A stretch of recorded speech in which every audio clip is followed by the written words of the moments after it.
कभी आप नोटिस करना, आपको पता होता है ये जो मैं बार बार सोच रहा हूँ इससे मेरी प्रॉब्लम सॉल्व नहीं होने वाली, ना ही मुझे कोई आंसर मिलने वाला है, बट फिर भी आउट ऑफ हैबिट आप ओवरथिंक करते रहते हो। Why? Hey everyone, this is the part 2 of overthinking series. Part 1 में हमने डिस्कस किया था one of the reason of overthinking is control. So second reason overthinking का है फियर, जो हम इस वीडियो में डिस्कस करेंगे। कभी आप नोटिस करना, आप ना बार बार सोचते रहते हो, आपको पता होता है कि ऐसे सोचने से मुझे कोई सोल्यूशन नहीं मिलेगा, बट फिर भी आप सोचते जा रहे हो। व्हाई?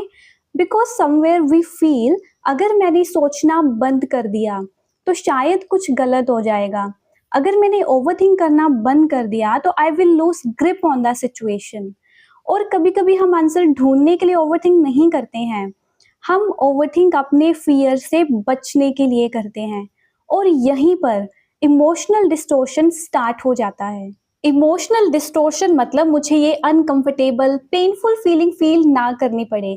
इससे अच्छा मैं बहुत सारा लॉजिकल एनालिसिस कर लेता हूँ, मैं अपना पूरा अटेंशन उस फीलिंग से हटाकर लॉजिकल एनालिसिस पर लगाता हूँ। Example, if you have been through heart break, अब आपके अंदर वो हर्ट चल रहा है और अब आप बैठ के सोचोगे, why did they leave me, what did I do wrong, was there something wrong with me, was I not enough, Why did this happen to me? Now notice, आप ये कॉन्शियसली चूज नहीं कर रहे हो, आपने डिसाइड नहीं किया था मैं अगले 3 घंटे तक बैठकर ये सोचता रहूंगा।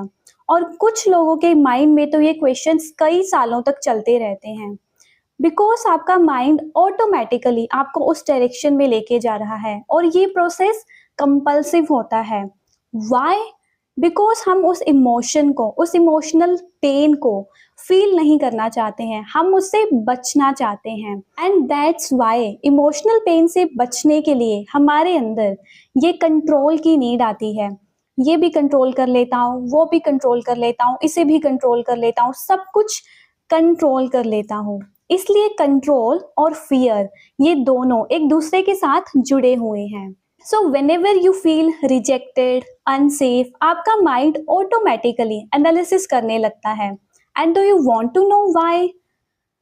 Because feeling hurts more than analysing. क्योंकि इमोशनल पेन को डायरेक्टली फील करना डिफिकल्ट लगता है, तो आपका ब्रेन सोचने लगता है फीलिंग भी पेनफुल है, एनालिसिस भी पेनफुल है, बट एनालिसिस में थोड़ा कम पेन है, analysis feels more manageable.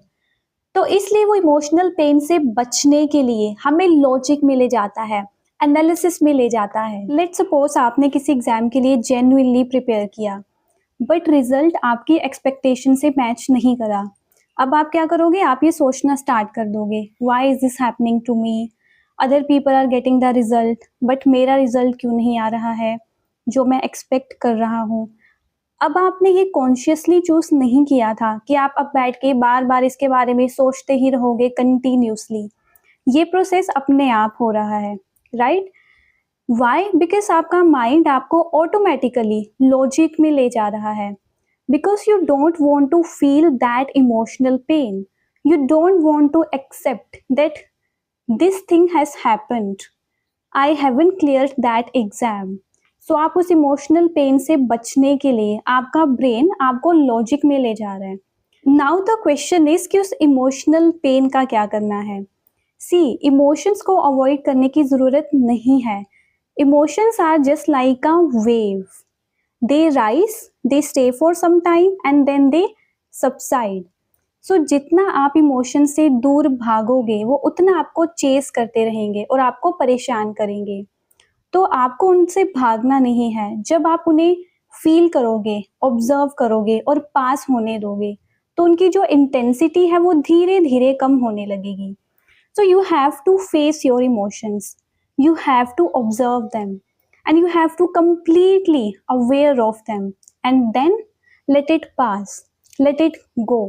And even if you want to analyze, then you should have reflection questions instead of asking the compulsive questions. And what are the reflection questions? What is this trying to teach me? What can I learn from this? What is in my control? Now see the difference. एक तरफ जो compulsive questions थे मेरे साथ ही ऐसा क्यों होता है? ये क्वेश्चंस थे, वो आपकी पेन को रिपीट कर रहे थे और एक तरफ जो रिफ्लेक्शन क्वेश्चंस हैं, वो आपको ग्रोथ की तरफ लेके जा रहे हैं। And this is also the difference between self reflection और critical thinking and over thinking. इसलिए आप नोटिस करना, अगर आप एक खुद मदर हैं तो आप काफ़ी रिलेट कर पाओगे, या आप अपनी अपनी मदर्स को ऑब्जर्व करना। मदर्स नेचुरली ओवर थिंक करती हैं। When the child is born, she worries about their health, then their school, their studies, their marks, career, and their future. And even when the child grows up, she may still worry about their relationships, marriage, and eventually even their children. Now, is she consciously choosing to worry all the time? Not really. वो जो ये tension ले रही हैं, उनको लग रहा है कि I am safe, I am able to control the situation, if I don't overthink I will lose grip over the situation. And there is something else that can happen over time. Overthinking can become a habit as well. कई बार overthinking habit भी बन जाती है। हम सबके अंदर एक डिफॉल्ट मोड नेटवर्क होता है। डिफॉल्ट मोड नेटवर्क मतलब when you are not engaged in any task, suppose you are not eating food, आप अपना प्रोजेक्ट नहीं बना रहे हो, you have no task, you have nothing to do, तो उस मोमेंट पे आपका ब्रेन जिस मोड पे होता है उसे कहते हैं डिफॉल्ट मोड। और अगर आपका default mode network super active है तो ये आपको पास्ट में ले जाएगा, पास्ट के बारे में सोचने लगेगा, फ्यूचर को प्रिडिक्ट करने लगेगा, खुद के बारे में जजमेंट्स क्रिएट करने लगेगा। And it also wants to protect your self image, what people think about me. So when you say you were lost in your thoughts, it means आपका default mode network super active हो गया है और ये सबसे पहले आपको past में ले जाएगा, फिर अपने रिजेक्शंस को एंटिसिपेट करने लगेगा, सिनेरियोस फैब्रिकेट करने लगेगा, इमेजिनरी कॉन्वर्सेशंस करने लगेगा और कंटिन्यूसली अपनी मिस्टेक्स को रिव्यू करने लगेगा। मुझे उसे ऐसे बोलना चाहिए था, मुझे ये करना चाहिए था, अगली बार मैं उसको ऐसे बोलूँगा, तो ये सब करने लगेगा। सो ज़्यादा ओवरथिंक करने से आपके डिफ़ॉल्ट मोड नेटवर्क में एक्टिविटी बढ़ जाती है और फिर ओवरथिंकिंग आपकी हैबिट बन जाती है। ओवरथिंकिंग में हमारी बायोलॉजी भी बहुत इंपॉर्टेंट रोल प्ले करती है। अगर आपकी बॉडी में न्यूरोकेमिकल इम्बैलेंस है, आपका न्यूट्रिशन, आपकी स्लीप, आपकी डाइट अच्छी नहीं है, तो आपके लिए प्रेजेंट मोमेंट में रहना और भी डिफ़िकल्ट हो सकता है।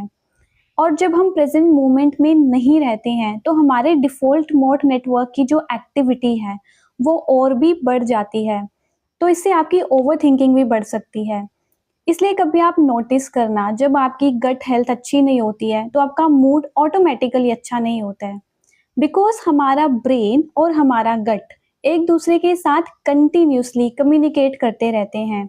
इसको हम गट ब्रेन एक्सिस कहते हैं। इसलिए हमारी गट हेल्थ और हमारे गट बैक्टीरिया हमारे मूड को इफेक्ट करते हैं, और जब हमारा मूड इफेक्ट होगा तो हमारी थिंकिंग इफेक्ट होगी, जब हमारी थिंकिंग इफेक्ट होगी तो हमारे डिसीजंस में इफेक्ट आएगा, और जैसे ही हम डिसीजंस लेंगे वैसे ही हमें अपने लाइफ में आउटकम्स, वैसे ही हमें अपने रिजल्ट्स मिलेंगे।